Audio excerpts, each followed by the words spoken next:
Hello everyone, welcome to my YouTube channel. तो दोस्तों आज है 29 अक्टूबर के जो है सभी शिफ्ट के एग्ज़ाम आपके कंप्लीट हो चुके हैं। तो इस वीडियो में देखेंगे हम एसएससी एमटीएस 2024 आज 29 अक्टूबर के फर्स्ट सेकंड थर्ड शिफ्ट के जीके के प्रश्न जिसका एग्जाम नहीं हुआ उनके लिए इंपॉर्टेंट वीडियो रहने वाले हैं। कि देखो पहले आपका जो कुछ आज आपको जो है एग्जाम पैटर्न अभी आपके 2 या 3 दिन से एग्जाम पैटर्न आपका कुछ चेंज हुआ है, क्योंकि आपका पहले जो easy to moderate to tough बने थे, यानी आपके 5 क्वेश्चन के आसपास थोड़ा बहुत टफ क्वेश्चन बने थे। लेकिन अब आपके जो क्वेश्चन बने हैं 2 या 3 क्वेश्चन एक्स्ट्रा बढ़ चुके हैं। तो जिसका आगे एग्ज़ाम देने वाले हो, जिसका एग्ज़ाम नहीं हुआ है, तो वो याद रखना कि आपको ज़्यादा माइनस मार्किंग नहीं करनी है। जैसे पहले आपका एवरेज था कि 16 से 20 क्वेश्चन स्टूडेंट कर पा रहे थे, लेकिन अब आपका थोड़ा बहुत कम हो गया। आपको क्या करना है, 15 से 16 क्वेश्चन, ठीक है, जिसका एग्ज़ाम होने वाला है। आपको अच्छा खासा नॉर्मलाइजेशन मिलेगा आपको।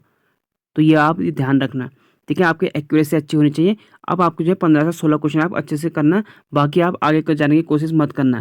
देखो ठीक है, आपको आता है तो आप जाओ, लेकिन मेरे अंदाज से जहाँ तक लग रहा है मुझे कि आप 15 से 16 क्वेश्चन आपके लिए सही रहेंगे, ठीक है। इंग्लिश में आप जो है 20 से 22 क्वेश्चन लेके आना है, सही करना। तो आप जो है 105 के आसपास जाते हो तो आपका जो है मेरिट में आने के बहुत ज़्यादा चांसेस बनेंगे, ठीक है। तो स्टार्ट करते हैं हम। अगर आप चैनल पर पहली बार आए तो चैनल को जरूर सब्सक्राइब कर लेना, बेल आइकन दबा लेना, जिससे आने वाली एसएससी एमटीएस के सारे नोटिफिकेशन आपको मिलते रहेंगे, ठीक है। तो स्टार्ट करते हैं। और इससे पहले भी मैंने आपको जो है पूरी वीडियो की आपको पीडीएफ दे रखी है, जो 30 सितंबर से आपके स्टार्ट होते हैं पेपर और आपके 23 अक्टूबर तक के, ठीक है। तो उनको भी आप जरूर देख लेना। इससे पहले आपके मैंने वीडियो डाल रखी है, उस वीडियो को आप जाके इसके बाद वॉच कर लेना, आपको काफ़ी हेल्प मिलेगी उससे। तो पहला क्वेश्चन है, अर्जुन सिंह धुर्वे को किस नृत्य शैली के लिए जाना जाता है? तो बेगा नृत्य के लिए, ठीक है। बेगा परधुनी नृत्य बेगा जनजाति का मुख्य नृत्य है। अगला प्रश्न है, कर्नाटक संगीत के त्रिमूर्ति कौन है? तो त्रिमूर्ति कहा जाता है, इनको त्रिमूर्ति कहा जाता है।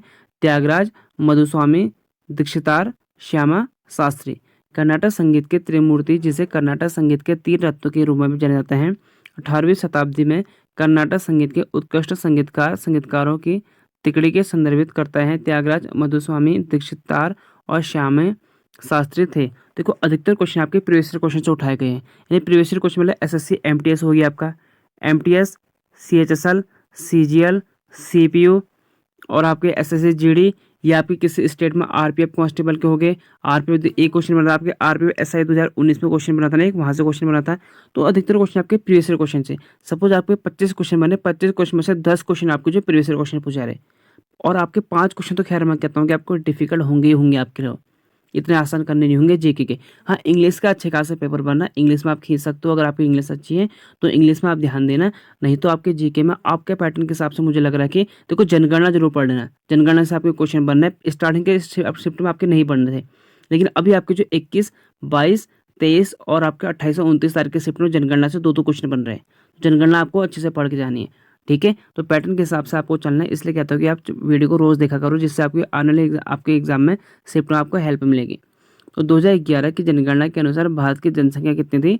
तो 121, यानी 1 अरब 21 करोड़ के आसपास थी, ठीक है। भारत की जनसंख्या जो 100 अभी वर्तमान में जो है 142 करोड़ हो चुके हैं, यानी 1 अरब 42 करोड़ हो चुके हैं, जो संयुक्त राष्ट्र के विश्व जनसंख्या डैशबोर्ड के मुताबिक है, ठीक है। इसलिए क्या डैशबोर्ड क्या है, यानी संयुक्त राष्ट्र के हिसाब से, यूनिट के हिसाब से। और जैसे भारत की जो है इतनी है 142 करोड़ के आसपास, और जिसमें चाइना की थोड़ा कम है। तो अब जो है पहले स्थान पर कौन पहुंच गया है? भारत जनसंख्या में। दूसरे स्थान पर चाइना है। ये किसके अनुसार है? यूएनए के ना, ठीक है, यूएनए के हिसाब से। तो 11 की जनगणना के अनुसार निम्नलिखित में से किस राज्य का बाल लिंग अनुपात सबसे ज्यादा है? तो अरुणाचल प्रदेश का है। तो 11 की जनगणना के अनुसार अरुणाचल प्रदेश में भारतीय राज्य में सबसे अधिक बाल लिंग अनुपात 972 है, जबकि हरियाणा में सबसे कम बाल लिंग अनुपात 834 प्रति हजार पुरुषों पर है। राज्य योजना बोर्ड के अध्यक्ष के रूप में कार्य करता है तो मुख्यमंत्री करता है। अफगानिस्तान में पाए गए अशोक के शिलालेख किस लिपि में है? तो ग्रीक और अरामी लिपि में। 1927 में जवाहरलाल नेहरू ने किस लीग में भाग लिया था? तो लीग अगेंस्ट इंपीरियलिज्म। ये हुआ था ब्रिस्लेस सम्मेलन 10 फरवरी 1927 को। किस उच्च न्यायालय ने दुआरे राशन योजना को अवैध और राष्ट्रीय खाद्य सुरक्षा अधिनियम के खिलाफ घोषित किया है? कलकत्ता। मंगोलिया में कौन सा वन पाए जाते हैं? बोरियल वन पाए जाते हैं। और मंगोलिया अपने मैदानों और रेगिस्तानों के लिए जाना जाता है, लेकिन यह एक वन राष्ट्र भी है। बोरियल वन जो है जिनमें लार्च, चीड़, बरचू वृक्ष की प्रधानता पाई जाती है। 37वें राष्ट्रीय खेल में महाराष्ट्र ने कितने स्वर्ण पदक जीते थे? तो 80 जीते थे। और ये हुआ था गोवा में हुआ था 37वां। जो 38वां होने वाला है ये उत्तराखंड में होने वाला है। ठीक है, उत्तराखंड के 7 शहरों में होने वाला है और कुमाऊं के हल्द्वानी में स्टार्ट हो गई शुरुआत। आईसीसी हॉल ऑफ फेम में शामिल होने वाली पहली भारतीय महिला क्रिकेटर कौन बनी है? महिला तो ये बनी है डायना एंडुली। ये पूर्व कप्तान है भारतीय वुमेन्स की। डायना एंडुली पहली भारतीय महिला क्रिकेटर बन गए हैं जिन्होंने अंतर्राष्ट्रीय क्रिकेट परिषद यानी आईसीसी ने अपने हॉल ऑफ फेम में शामिल किया है। उनके साथ भारत के पूर्व सलामी बल्लेबाज वीरेंद्र सहवाग और श्रीलंका के अरविंदर डिसिल्वा को भी यह सम्मान मिला है। अगला प्रश्न है, हड़प्पा सभ्यता का विशाल स्नानागार किस सामग्री का बना था? तो ईंट का बना था। और हड़प्पा जो सभ्यता थी ये शहरी सभ्यता थी। मोहनजोदड़ो होगा यहाँ पर। ठीक है, मोहनजोदड़ो का विशाल स्नानागार है। स्नानगार ईंटों से बनाया गया था। मोहनजोदड़ो के विशाल स्नानगार की स्थापना वर्ष 1920 में हुई थी। इस स्नानगार का आकार 1897 वर्ग फुट है। इसकी खोज होगी। ठीक है, यहाँ पर ये इसकी स्थापना नहीं, इसके खोज की स्थापना पूछ रहा है। ठीक है, मोहनजोदड़ो तो खैर बहुत पुराना हुआ था, हजारों साल पहले इसकी खोज हुई थी। ठीक है, 1920 में। पुरी में रथ यात्रा किस हिंदू देवता के सम्मान में निकाली जाती है? तो जगन्नाथ। बिहार के 9वें बार मुख्यमंत्री कौन बने? ये तो खैर आपको पता है, नीतीश कुमार। देखो कुछ क्वेश्चन इजी भी है, कह रहा हूँ आपसे कह रहा हूँ, लेकिन एक पैटर्न का आपको जो है ना एग्जाम का लेवल उसने सेट कर रखा है कि इसने क्वेश्चन इजी के आसपास होंगे, इतने मॉडरेट होंगे और इतने तो खैर बिल्कुल टफ होंगे। इनको थोड़ा बहुत करने में थोड़ा बहुत जद्दोजहद लगेगी स्टूडेंट को। और कैसे लगेगी? अगर आपने प्रीवियस क्वेश्चन देखे हैं तो आपके लिए काफ़ी हेल्प मिलेगी। लेकिन देखो इतने देखने आसान नहीं होते हैं। अगर आप एग्ज़ाम की तैयारी कर रहे हो तो आप सीजीएल की भी नहीं देख सकते हो, एमटीएस की भी नहीं देख सकते हो, सीएचएसएल की भी नहीं देख सकते हो, सीपीयू की नहीं देख सकते हो, एसएससी जीडी की नहीं देख सकते हो।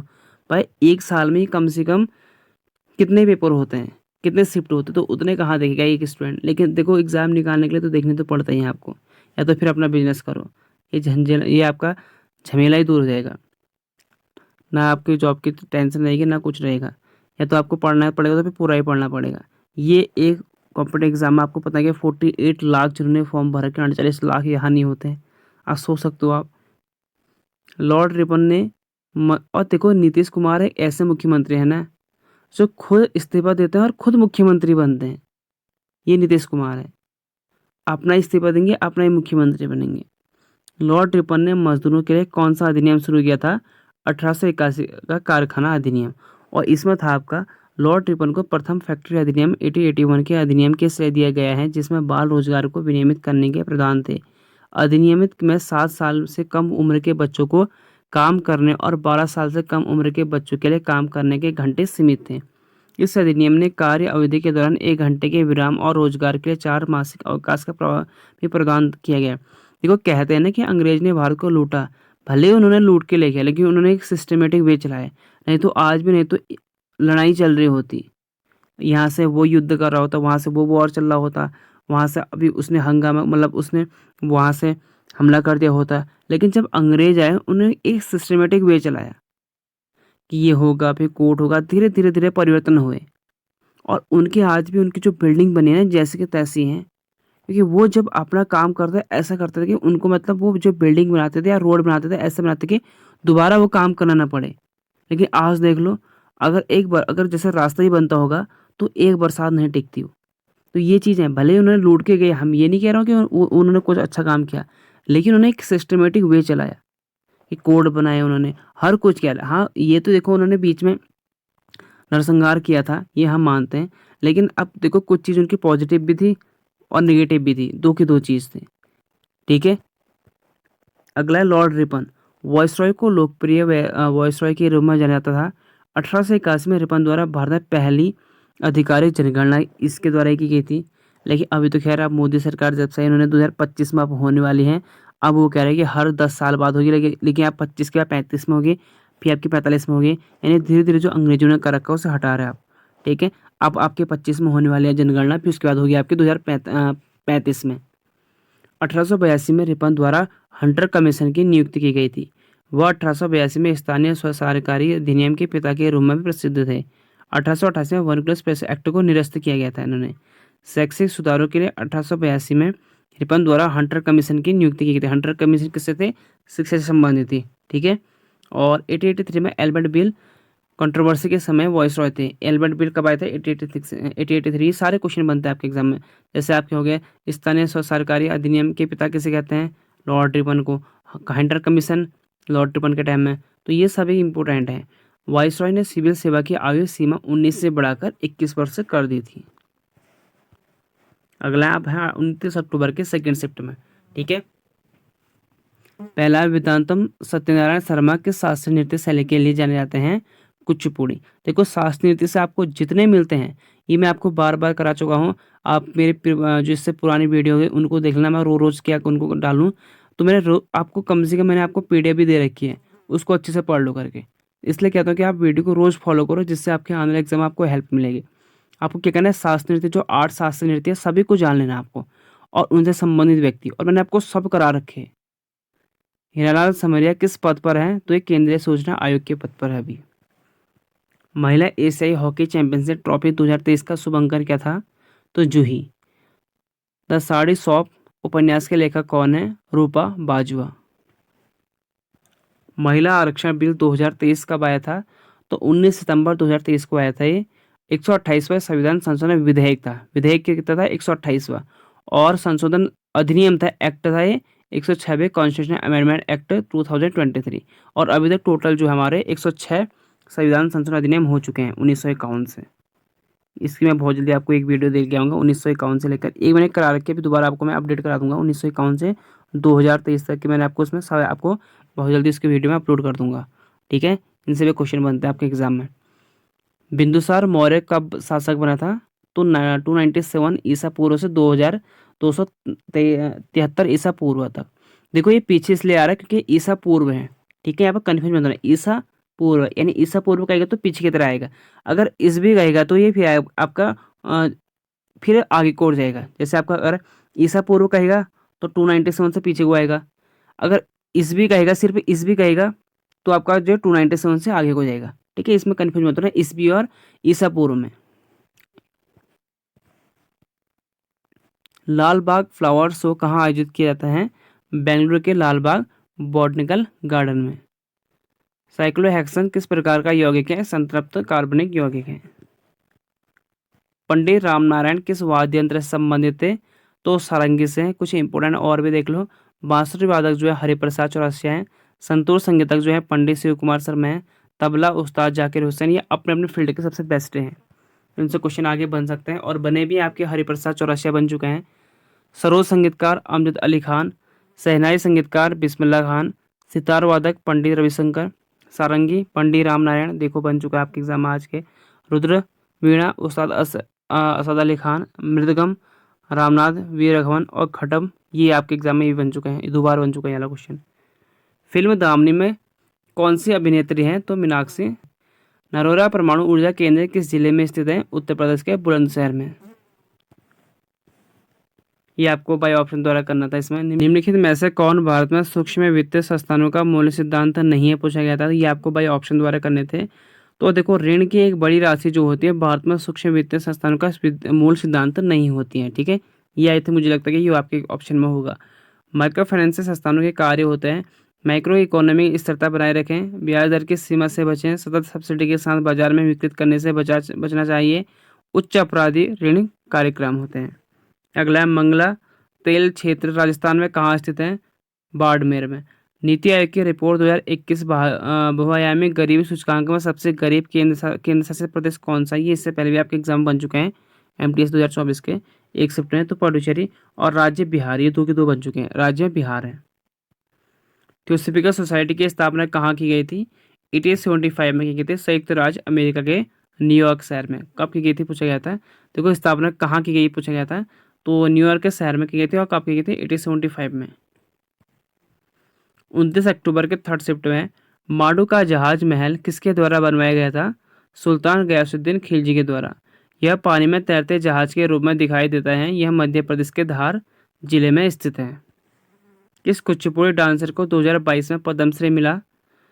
वो गद्दाम पद्मजा रेड्डी को। तिजन बाई किस नृत्य से संबंधित हैं? तो पेडवानी। तिजन बाई जो भारतीय छत्तीसगढ़ राज्य के पंडवानी लोक गीत नाट्य के पहली महिला कलाकार हैं। पड़वानी छत्तीसगढ़ की एक पारंपरिक प्रदर्शन कला है जिसमें वह संगीत सहायक वस्तुओं के साथ महाभारत के किस्से सुनाती हैं। उन्हें भारत सरकार द्वारा 1987 में पद्मश्री, 2003 में पद्म भूषण और 2019 से पद्म विभूषण से सम्मानित किया गया है। यानी जो आपको 4 सर्वोच्च सम्मान होते हैं उसमें से भारत रत्न से अलावा 3 के 3 इनको मिले हुए हैं। ये भी मैंने आपको करा रखा है। इससे पहले अगर आप मेरी वीडियो देखोगे तो ना आपको सारे क्वेश्चन मिल जाएंगे। 1347 में बहमनी साम्राज्य के समकालीन दिल्ली का सुल्तान कौन था? तो मोहम्मद बिन तुगलक। देखो पहली बार मुझे शिफ्ट मिला जहाँ मिडिवल से मध्यकालीन भारत से 2 क्वेश्चन बने हुए। नहीं, मध्यकालीन भारत से अभी तक एक क्वेश्चन नहीं बना था, कहीं भी नहीं बना था अभी तक। अभी मुझे दिख रहे 2, एक आध क्वेश्चन कहीं शिफ्ट में दिखेंगे, नहीं तो अब तक मुझे मध्यकालीन भारत से कोई क्वेश्चन दिखा ही नहीं। तो मध्यकालीन भारत मत पढ़ना। देखो आज पूछ लिया, नहीं तो ना के बराबर पूछ रहा है। अभी तक क्या आपके इतने शिफ्ट हो चुके हैं, यानी आपके 16-17 शिफ्ट हो चुके हैं। 16 आई थिंक 48 के आसपास आपके आई थिंक 16 दिन के एग्जाम हो चुके हैं जिसमें आपके 48 शिफ्ट हो चुके हैं। तो उससे मुझे आपके 1 या 2 शिफ्ट में आज के एक शिफ्ट में मिला है और 1-2 शिफ्ट में आपके पीछे मिल रखा है। नहीं तो आपके मध्यकालीन भारत से नहीं क्वेश्चन पूछ रहा है, ठीक है, उससे मत पढ़ना। और जनगणना पढ़ लेना जरूर, इनसे आजकल आपके हर शिफ्ट में क्वेश्चन बन रहे हैं। तो ये 11 की जनगणना के मुताबिक मैंने आपको सारे करा रखे हैं वीडियो। स्टैटिक जीके के प्लेलिस्ट बनी होगी, वहाँ जाके आप इन वीडियो को देख सकते हो। नहीं तो आपके बुक भी आपके पास लूज एंड की बुक होगी, वहाँ से आप देख लेना।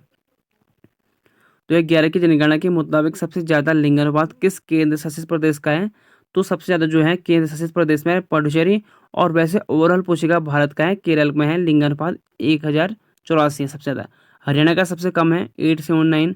और उसके बाद अगर पुडुचेरी का पूछे तो केंद्र शासित प्रदेश में तो पहला स्थान हो जाएगा। वैसे दूसरे स्थान पर ओवरऑल भारत में, पहले में केरल, दूसरे में पुडुचेरी। और अगर केंद्र शासित प्रदेश में सबसे कम लिंग अनुपात दमन और दीव, दमन दीव का, क्योंकि पहले आपके जो है 2011 की जनगणना के अनुसार दमन दीव अलग अलग थे। दमन दीव और दादरा नगर हवेली अलग अलग थे, लेकिन अभी आपके 2020 में आपके जो है दमन दीव और दादरा नगर हवेली आपको एक ही हो गया, ठीक है। अगला, निम्न में से लंबी कूद का पैरा एथलीट कौन है? इसमें से पूछा गया था। तो उसमें आपका था धर्मराज सोलाईराज। ये आपके जो है एशियाई पैरा खेल में धर्मराज सोलाईराज ने लंबी कूद में T60 स्पर्धा में जीता स्वर्ण पदक। ठीक, इन्होंने अभी जो आपके हुए थे कहाँ 2023 में एशियाई पैरा खेल में हांगजोंग में जो हुए थे ना, हांगजोंग में, तो इन्होंने वहाँ जो है गोल्ड मेडल जीता है। धर्मराज सोलाईराज इन्होंने जो लॉन्ग जंप होती है लंबी कूद में। शरीर में पाचन एंजाइम कहाँ मौजूद होता है? तो पेट में भी होता है, छोटी आंत में भी होता है, अग्नाशय और लार भी होता है। तो आपको ऑप्शन द्वारा करने थे, कौन सा था? 1856 में विधवा पुनर्विवाह अधिनियम की स्थापना में किसने प्रमुख भूमिका निभाई थी? तो ईश्वर चंद्र विद्यासागर। गवर्नर था लॉर्ड डलहौजी और लॉर्ड कैनिंग हो सकता है। मंगलपल्ली बाल मुरली कृष्ण को पद्म विभूषण कब मिला? तो 1991 में। राज्य विधानमंडल में निचला सदन कौन सा होता है? तो विधानसभा होता है, और ऊपरी सदन होता है विधान परिषद। जॉन बिल मेला कहाँ लगता है? असम के जागरोड में लगता है। निम्नलिखित में से कौन सी नदी पांडिचेरी में बहती है? तो शंकरपाणी बहती है। शंकरपाणी नदी जो है, जिसे वराह नदी या गंगे नदी के रूप में भी जाना जाता है, भारत के तमिलनाडु राज्य पांडिचेरी केंद्र शासित प्रदेश से बहती है। अगला, अमृत धरोहर योजना कितने वर्ष के लिए लागू की गई है? तो करंट अफेयर का 2023 में पूछा गया था, तो 3 वर्ष के लिए। वर्ष 1854 में भारत के पहले कपास मिल की स्थापना कताई मिल के रूप में की गई थी, तो बम्बई में की गई थी। और पहले भारतीय कपास मिल द बम्बे स्पिनिंग मिल 1854 में कवासाजी नानाभाई डावर द्वारा मुंबई में की गई थी। तो ये आपके एक्स्ट्रा पॉइंट है, ठीक है। जो सिर पर लाल वाला है ये इनका आंसर है, मतलब इनका ये है जो आपके एग्जाम बने थे, ये आपके लिए एक्स्ट्रा पॉइंट है, ताकि आपका एग्जाम अगर यहाँ से कोई क्वेश्चन बने तो आपके गलत ना हो। आप पूछा जाता है कि सरदार स्वर्णिम समिति से प्रश्न पूछा जाता है, यानी सरदार स्वर्णिम समिति किससे संबंधित है? मौलिक कर्तव्य से, यानी फंडामेंटल ड्यूटीज से, ठीक है, जो आपके 51 के ए में है, आर्टिकल 51 के ए में अनुच्छेद। तो इसमें पूरे डिटेल में जानेंगे, ताकि अगर यहाँ से कोई भी क्वेश्चन बने आ गए अगर मौलिक कर्तव्य से, तो आपको कोई गलत ना हो। तो 1976 में संविधान में 42वें संशोधन पारित किया गया था। अन्य बातों को अलावा इस संशोधन में नागरिक के मौलिक कर्तव्य की एक सूची शामिल की गई थी, जिससे मौलिक कर्तव्य के भाग 4 के ए और अनुच्छेद के 51 के 1 के अंतर्गत आते हैं। यह कर्तव्य वैधानिक है और कानून द्वारा लागू करने के योग्य नहीं है, लेकिन किसी भी मामले का फैसला करते समय अदालतों द्वारा इन्हें ध्यान में रखा जाता है। संविधान में मौलिक कर्तव्य हमने यूएसएसआर से, यानी रूस से लिया है, रूस से प्रेरित है, सोवियत संघ। तो भारत के मौलिक कर्तव्य की सूची है, देखो ये 11 है, 11 के 11। देखो ए में क्या है कि संविधान का पालन करना और उसके आदर्शों और संस्थानों को राष्ट्रीय ध्वज और राष्ट्रीय गान का सम्मान करना है। बी में उन महान आदर्शों को सजोना और उनका पालन करना जिन्होंने स्वतंत्रता के लिए हमारा राष्ट्रीय संघर्ष को प्रेरित किया। ये सब के सब आपको ABCD करके याद करना है, ठीक है। यहाँ से भी क्वेश्चन बने थे। अभी आपके एक शिफ्ट में क्वेश्चन बना था कि भारत की संप्रभुता, एकता और डैश को बनाए रखना है, उसकी रक्षा करना। तो डैश में क्या था, तो उसमें था अखंडता। ये क्वेश्चन आपके MTS एग्जाम में बन चुका है, तो ये आपके लिए इंपॉर्टेंट है। मौलिक कर्तव्य याद करना। तो बाकी आप देख सकते हो बाकी भी। और आपका जो लास्ट के है ये भी इंपॉर्टेंट है। जो माता पिता या अभिभावक हैं वह 6 से 14 वर्ष की आयु के अपने बच्चों या जैसे भी मामला हो प्रतिपालन को शिक्षा के अवसर प्रदान करेगा, ठीक है। भारत के अलावा जापान एकमात्र लोकतंत्र देश है जिसके संविधान में मौलिक कर्तव्य शामिल है, ठीक है। जो आपके जापान के पास भी लोकतंत्र हैं। रूस से तो हमने ले रखा है, लेकिन वैसे रूस के अलावा जो आपके रूस से हमने ले रखा है, लेकिन जो जापान के पास भी एक है लोकतांत्रिक देश हैं, ठीक है। जो लोकतांत्रिक देश हैं जापान में, इन कर्तव्य को स्वर्ण सिंह समिति की सिफारिश में शामिल किया गया था। कौन सी? स्वर्ण सिंह समिति और मौलिक कर्तव्य को स्वर्ण सिंह समिति की सिफारिश पर केवल 8 मौलिक कर्तव्य। ये भी आपका एग्जाम बनता है। SSC CHSL का एग्जाम बना था आपके कि स्वर्ण सिंह समिति की सिफारिश पर कितने मौलिक कर्तव्य जोड़े गए थे, तो 8 मौलिक कर्तव्य, ठीक है। 10 मत करना, 10 हमने जोड़े थे 42वें संविधान संशोधन अधिनियम के तहत हमने 10 मौलिक कर्तव्य जोड़े थे, लेकिन उन्होंने सिफारिश कितने की थी? 8 मौलिक कर्तव्य की थी। 42वें संविधान संशोधन अधिनियम ने संविधान में 10 मौलिक कर्तव्य जोड़े थे, और 11वां हमने कब जोड़ा? बाद में 86वें संविधान संशोधन अधिनियम 2002 पारित किया गया था, जिसने संविधान में एक और मौलिक कर्तव्य पेश किया। अब संविधान में कुछ कितने हो गए? 11 हो गए। और आपके आर्टिकल कितने में है? राइट टू एजुकेशन यानी शिक्षा का अधिकार 21 के ए में। 21 में तो आपको पता है कि राइट टू लाइफ यानी जीवन जीने का अधिकार, ठीक है। जीने का अधिकार, जीवन जीने का अधिकार 21 में, और 21 का 1 में है शिक्षा का अधिकार, ठीक है। अगला प्रश्न है। तो दोस्तों ये थे आपके आज के तीनों शिफ्ट के जितने क्वेश्चन मिले, मैंने आपको लिए सब लेके आया हूँ ताकि आपका कोई भी छूटे ना। तो ये क्वेश्चन थे। मिलते हैं आपको अगले वीडियो में। अगर वीडियो अच्छी लगी तो वीडियो को लाइक कर ले, चैनल को भी सब्सक्राइब कर ले।